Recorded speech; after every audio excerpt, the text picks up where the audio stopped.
నీరాజు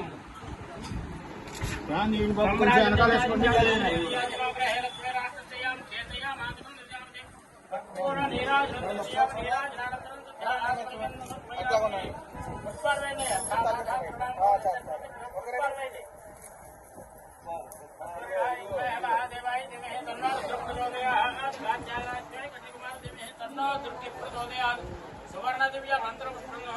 అక్షతమే ఆత్మ ప్రదక్షిణ నమస్కారాన్ని అక్షతులు నీళ్లు తీసుకున్నాయా మీరు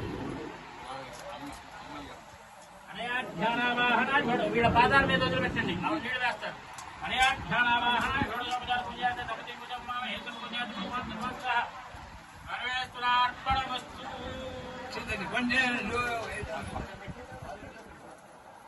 పరమేశ్వరార్పణమస్తు నమస్కారం చేయండి పాదాలకు అందరు పెద్దవాళ్ళు మీకందరూ దాదాపు అందరికి పెద్దవాళ్ళు దేవుడిని చూస్తున్నాం అది మిగతా వాళ్ళు వచ్చి నమస్కారాలు చేసుకోండి.